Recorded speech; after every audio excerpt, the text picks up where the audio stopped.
অনির্বাণের গতিবিধির উপরে নজর রেখে রায় অবধি পৌঁছানোর জন্য এবার অনির্বাণের গাড়ির ব্যাগডালায় ঢুকে পড়লো নীলু। হ্যাঁ বন্ধুরা, ভিডিওতে লাইকটি দেখতে থাকুন।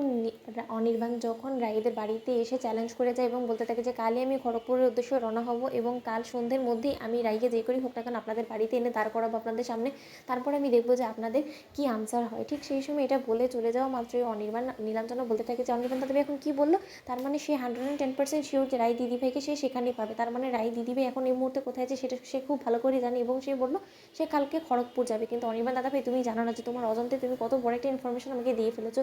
তুমি কাল খড়গপুর যাবে ঠিক আছে, কিন্তু তুমি সেখানে একা যাবে না, তোমার সঙ্গে সঙ্গে আমিও যাবো। কারণ আমি তো খুব ভালো করে জানি তোমাকে আমি সোজা মুখে বললে তুমি কোনো মতে আমাকে খড়গপুর নিয়ে যাওয়ার কথা ভাববেও না ভুলবশত। কিন্তু তোমার অজান্তেই আমি এমন কোনো একটা কায়দা করে তোমার সঙ্গে খড়গপুর পৌঁছবো এবং তুমি যে বাড়িতে যাবে সেখানে অবধি আমি পৌঁছবো, যাতে কিনা তুমি রায় দিদিভাইয়ের নাগাল পাওয়ার আগে আমি রায় দিদিভাই অবধি পৌঁছে যেতে পারি। কারণ রায় দিদিভাই বেঁচে ফেরা মানেই তো আমার সর্বনাশ ডেকে আনা। আমি আমার সর্বনাশটা এবার কোনো মতেই হতে দেবো না। এবার আমি আমার নিজের সর্বনাশ নিজে ঠেকানোর জন্য প্রয়োজনে নিজ হাতে রায় দিদিভাইকে খুন করে ফেলবো বা গুম করে ফেলবো, যাতে কিনা কেউ রায় দিদিভাইয়ের হদিশ অবধি না পায়। এবং আমিও দেখতে চাই যে রায় দিদিভাই ঠিক কতটা বেহাল অবস্থায় আছে। কারণ তোমার মুখ থেকে যতটুকু আমি শুনতে পেলাম যে রায় দিদিভাই খুব সম্ভবত নিজেকে ইচ্ছাকৃতভাবে আমাদের সকলের কাছ থেকে আড়াল করার চেষ্টা করছে, কিন্তু কেনই বা আড়াল করার চেষ্টা করছে সেটা মাথায় ঢুকছে না।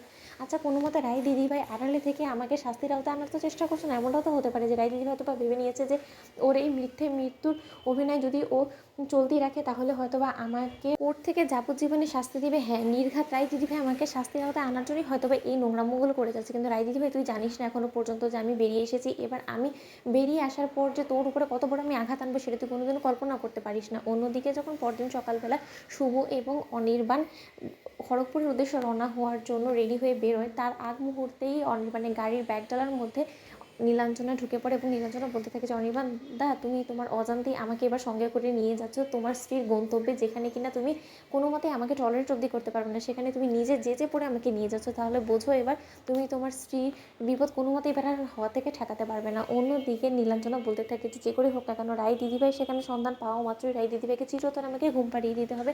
কারণ একবার যদি রায় দিদিভাইয়ের নাগাল অনির্বাণ দাদাভাই পেয়ে যায় এবং অনির্বাণ দাদাভাই এবং রায় দিদিভাই মিলে যদি আমার শাস্তির ব্যবস্থা করে, তখন তো সেই শাস্তির হাত থেকে আমাকে কোনো অ্যাডভোকেট বাঁচাতে পারবে না। তখন আমি কি করবো, চারোদিক থেকে তো আমাকে একদম ঘিরে ধরবে বিপদ, তখন আমাকে তো আর রেহাই করানোর জন্য কেউ থাকবে না। তাই নিজে ভালোর জন্য এবার রায় দিদিভাই তোকে আমার হাতেই মরতে হবে, তোর সর্বনাশটা তো এবার নিশ্চিত, তুই তৈরি থাকিস, আমি আসছি। অন্যদিকে অনির্বাণ বলতে থাকি যে যাওয়ার আগে শুভ আমাকে একবার মনে করিয়ে দিস তো যে মাসিমা এবং মেসোমশাইয়ের জন্য আমাদের কিন্তু একটা ফুলের তোড়া নিয়ে যেতে হবে। কারণ আর যাই হোক না কেন তাদের জন্য এত বড় বিশেষ একটা দিন, তাদের এই বিশেষ দিনটাকে আরও বেশি স্পেশাল করার জন্য একটা ফ্লাওয়ার বুকে তো নিতেই হবে, তাই না? তো বন্ধুরা, ভিডিওটি ভালো লাগে লাইক এবং শেয়ার করে সাবস্ক্রাইব করতে ভুলো না।